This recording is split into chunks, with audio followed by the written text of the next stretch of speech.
Comment tu conçois une vie de couple?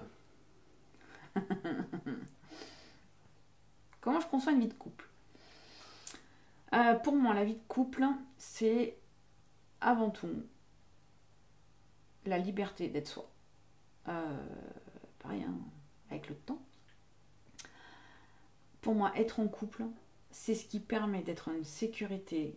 C'est un peu comme le foyer. En fait, c'est ce qui permet d'être dans une sécurité émotionnelle et affective qui permet d'être soi. D'être soi en toute simplicité, d'être soi en toute vérité. Mais du coup aussi d'être un soi qui peut devenir meilleur, un soi qui peut être poussé, qui peut être boosté, qui peut être tiré vers le haut, qui peut être qui peut se nourrir de l'autre aussi, qui peut se nourrir de sa différence, qui peut se remettre en question, qui peut être libre qui peut être libre tout en étant dans le respect de l'autre et du couple. Mais pour autant, c'est pas parce qu'on est en couple, pour moi, qu'on ne peut plus être soi seul et qu'on ne peut plus faire des choses seul pour soi. Le couple pour moi est un espace avant tout de liberté et d'échange. Et la réalité pour toi? C'est ça. Je tends à ça et je tends à cette vision du couple. Pour moi, c'est ce qui permet à un couple de rester couple et de rester vivant. Un couple qui s'enferme et qui, qui s'empêche de vivre personnellement, c'est un couple qui meurt, qui se meurt en fait.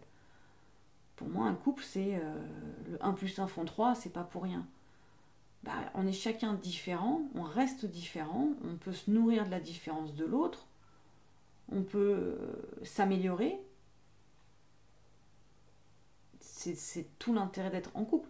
Sinon, aucun intérêt d'être en couple en fait si c'est pour en baver et être tiré vers le bas ou être enfermé. Pour moi, être en couple, si c'est être en couple et un intérêt, c'est bien sûr pouvoir grandir.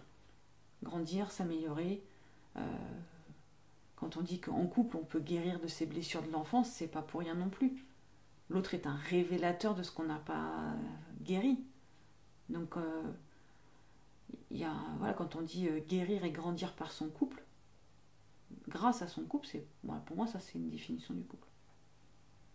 Tu dis 1 et 1 font 3. Est-ce que tu peux préciser ce que c'est? 1 et 1 font 3, pour moi, c'est que chaque personne reste une individualité pure. Et le 3, c'est l'individualité, c'est l'entité du couple.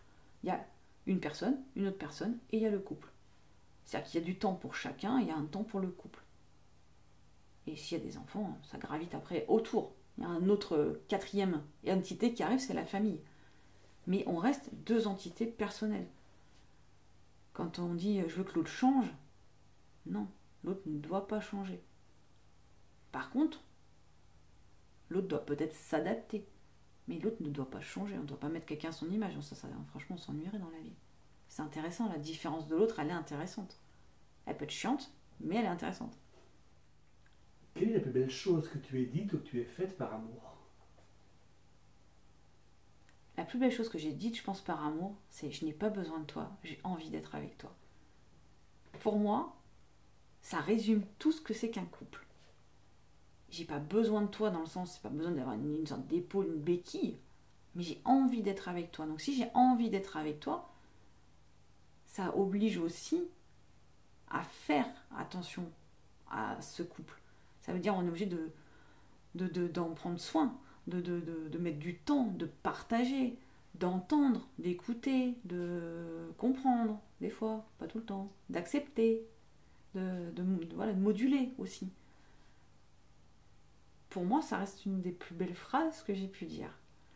Alors, la plus belle chose que j'ai pu faire par amour pour ma fille, beaucoup ne comprendront pas, mais moi je me comprends en tout cas, c'est de divorcer.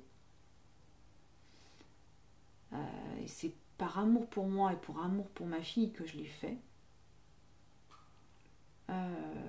Et une des choses que j'ai faites aussi par amour de mon conjoint, c'est d'accepter le temps entre guillemets qui m'a imposé au démarrage, un laps de temps qui a été de plus de 5 ans avant qu'on s'installe ensemble. Il m'a demandé ce temps pour lui et ses enfants, du coup pour moi et ma fille aussi, mais un temps de reconstruction personnelle et de construction de notre couple avant de s'installer ensemble.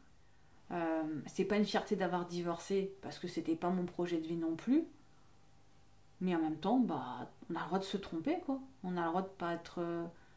On a le droit de s'être fourvoyé aussi dans une histoire qu'on pensait être la bonne, mais quand en fait on se rend compte de ce qu'on vit, ce qu'on est vraiment au fond de soi, parce que c'est ce qui s'est passé aussi dans cette histoire-là.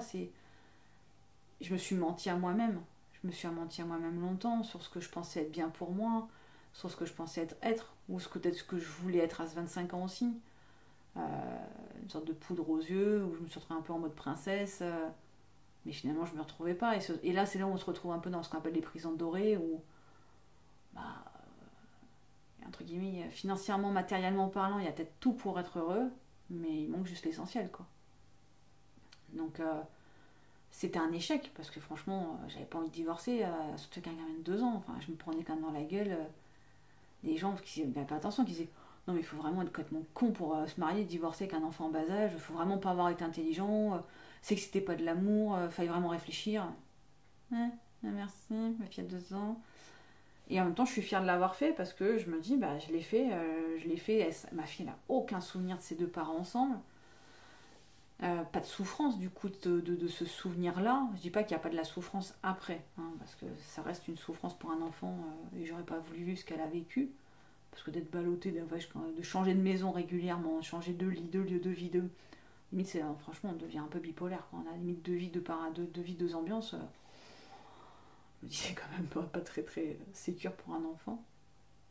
Mais je suis fière de l'avoir fait pour moi en fait. Et je suis fière d'avoir osé le faire.